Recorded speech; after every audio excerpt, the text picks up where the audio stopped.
Do you ever mess up a roll of film and just think, hopefully that's not the end of it. Oh, I got one more shot. Okay, I'm gonna do it again. Have you ever shot film and wound it on so far that you've snapped the film out of the cassette? 1, 2, 3. Okay, we have one more. Same. In today's episode, we're going to look at a few pros and cons of bulk loaded film and see whether or not I completely f*** this roll of 500T.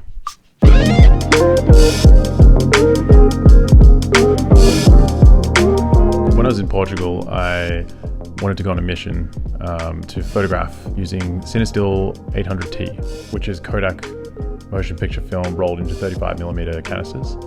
If you do a quick Google search, you'll find many companies bulk rolling their own film like 500T.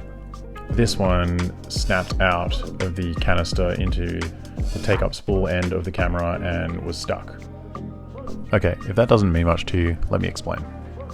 This is my Nikon FM2. It's a 35mm SLR. Here's a roll of film. The film was loaded into the camera and the tab inserted into the end, and as you advance the film with your lever up the top here, the film winds out of the canister onto the take-up spool end of the camera. You close the door and then shoot your film as per usual. One of the tricks to know whether or not this works is if you pay attention to the left-hand side, you can see on the film canister end, this film rewind knob moves as you advance the film. And this is key to knowing that your film is loaded correctly. With bulk rolled films, there's usually a piece of tape holding the bulk rolled film into the film cassette or canister. In this case, the film snapped. Now, once that film's out of the canister, it's almost impossible to be able to get back into the canister or remove from the camera safely without damaging the film. So an operation had to be performed. I had to figure out a way to get the film out of the camera, keep it light tight, and not damage the film. So I took it to a local lab. They were kind enough to lend me their light box. I pulled the film out of the camera in a light tight environment and I placed it into a film canister and taped it up. Now, I know it seems like a long shot, but this is the only method that I know of saving a roll of film that snapped out of the canister like this. Here's some of the gear I went and shot with. I used my iPhone to record with a mic. I used a handheld Sekonic light meter, a GoPro to capture the video footage that you're looking at, and a Nikon FM2 with a 28mm lens and a 50mm lens on the side just in case.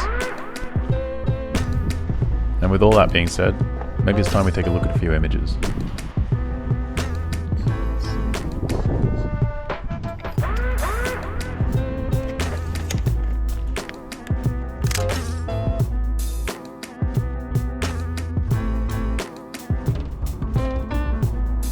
Alright, I'm just heading uptown here. It's kind of hard to know where to go. Also, it's pretty windy, so sorry if this audio sucks. The light's a little flat, so it's a bit disappointing, but not much I can do. Okay, I found this scene. It's pretty cool. There's a road up here, but I've actually got my tripod set up in the corner here. It kind of reminds me of the Flatiron in New York, but I don't know, Lisbon edition. So I framed it up, a little sketchy. I'm going to try and make this quick, but see how this one looks. 3, 2, 1.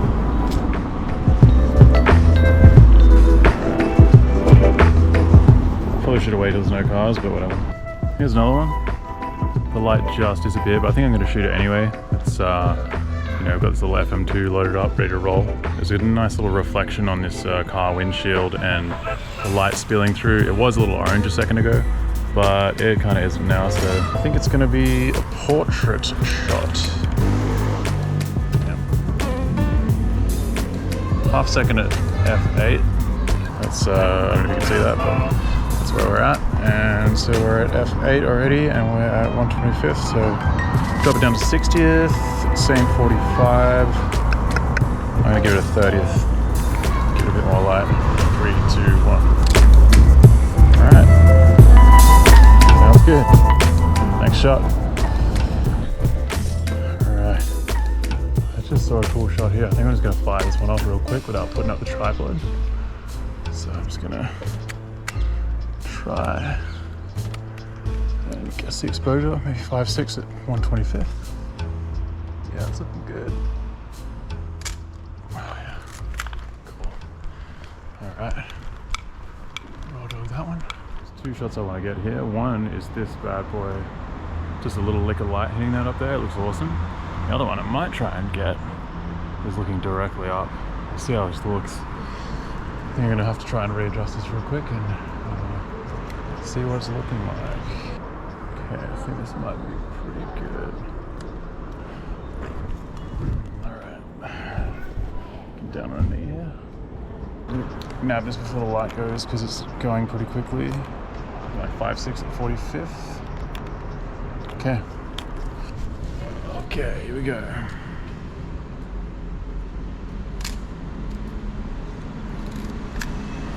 Alright. One down. Let's see if I can get this other shot here.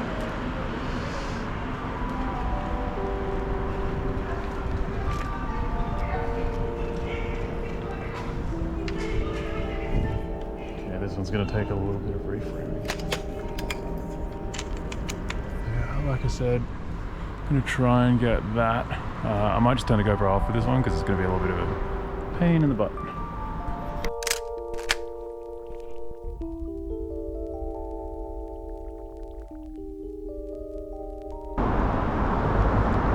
Fate, 45th. Alright. Same.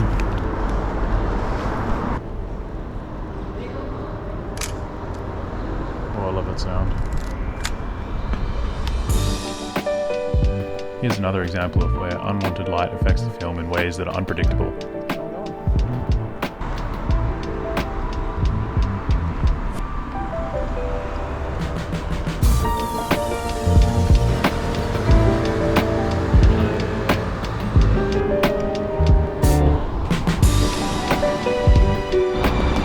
Oh man.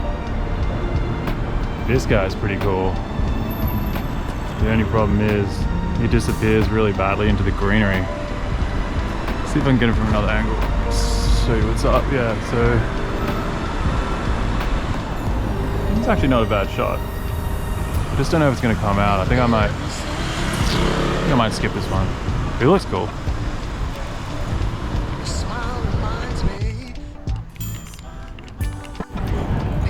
Alright, so this is a fun one I'm about to walk up to. This is a super nicely lit church. I was actually coming here the other day to shoot some black and white film, but it's just kind of average light, but this is beautiful. The only problem is I have this tungsten balanced film, so it's completely the wrong film. But either way, I'm going to shoot it because it looks absolutely magnificent.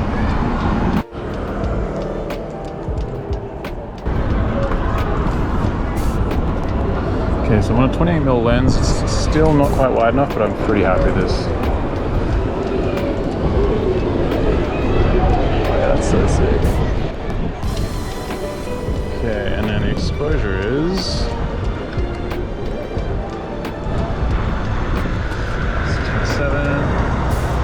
845 at 4.8. Alright, let's see how that goes. I'll get the track on through.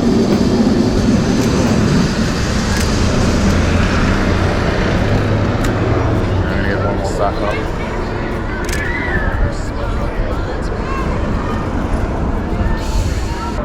Oh, that's great.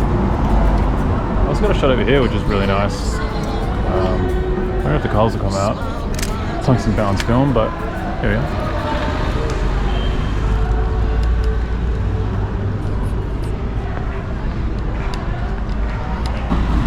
So the biggest problem is everywhere around here is so pretty. So it's so hard to decide where to shoot. So this is the kind of shot we're looking at. Nothing's... got the railings, the tram lines coming in here as well, which is really cool. It's kind of helping it frame up a little. I think I just want to wait for a tram to roll by and just drag the shutter a little. I might go down to f11, 5.6, so it's going to be f11, 10th of a second.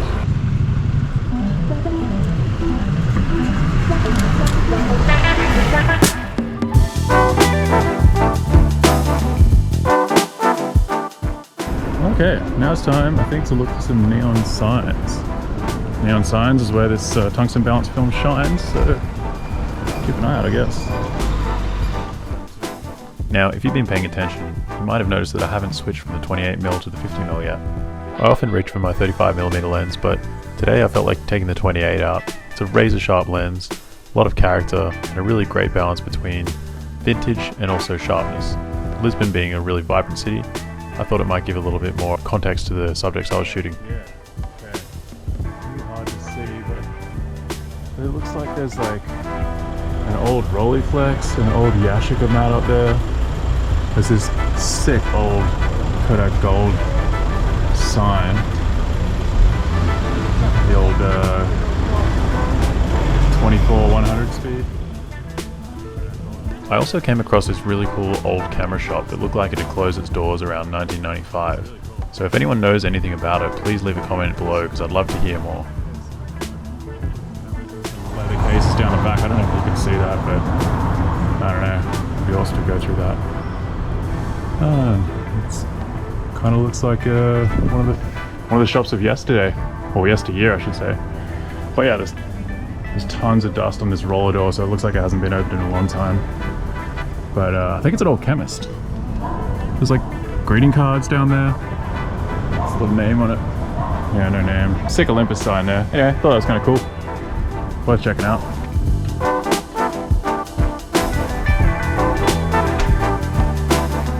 Okay.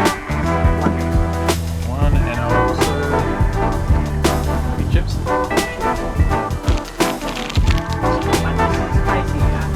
Oh, is it? Good. Thank you.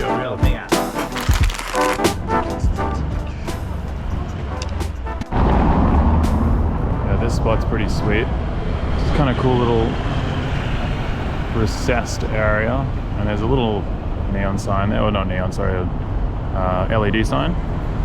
And we might be able to get some drag as well, some shutter drag. Cars going past. So I'll set up the little FM2 and see how it looks. Salud. Can't see it. Quarter of a second, F8. Going for F8 just because it's, you know, I don't know why. Just going for F8 because it'll be sharp. 3, 2, 1. Oh, yeah. Every time. Ooh. The colors in this shot are a perfect example of why I love shooting 500T. The old cyclists. I mean, super long. It's getting to the hour where people have their lights on inside. That's what I'm after. So the lights, artificial light can be as bright as the sky or brighter when the sun goes down. So that's kind of what I'm looking for. But it's gonna be a little trickier to film just because the GoPros don't handle low light very well. But yeah, this one's a little sneaky. There's people looking at me through a window. Yeah, it looks awesome. I'll wait for a car to go through. Either way.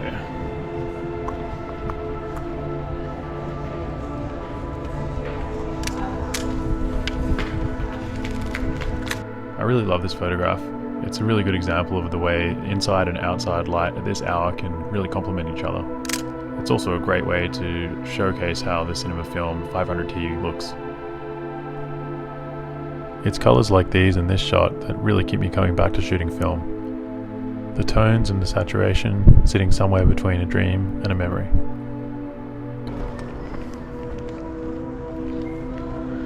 This is also one of the other shots I wanted to take. I think I might frame up. Okay. Just missed that frame, but I think I got a car going through, which is pretty sweet. From this side and from that side. So I'm pretty happy with that. Oh, there it is. Here's another wonderful example of how shooting film can be absolutely rewarding, even when there are light leaks and blemishes showing up in the film. Here we go again, another cool scene here. Just trying to turn on your meter.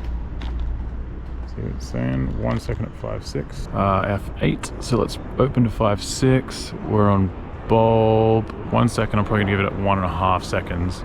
Okay, fire it off in 3, 2, 1. Again, what is it that fucking thing? 1, 2, 3. 1.5. That was perfect. Bang on exposure, for sure. Alright, down the hill we go. I saw this the other day, which really made me want to shoot it. I'm going to meter this for the LED or neon or whatever it is. It's coming up at 1 second at 5.6. 1 second at 6.7. So let's call it 1 second 5.6. I think I've moved that. I'm going to do a backup because I think I nudged the frame there. Okay, here we go. Be delicate. That's the ticket, and we're on. I think we're on the last frame. Yep, feel like it. Feel like it's in the last frame, alright. Keeping my eyes open for the last frame of the roll here. It might not even be on it.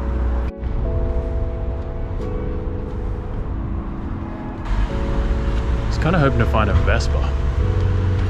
A Vespa would be sick to shoot, but ironically, when you want one, they're not there. I think I found my last frame. It's a little wide on the GoPro here, but that building down there with the blue light looks really cool. So it's reading 1.5 seconds at 5.6, but I'm going to double it for reciprocity.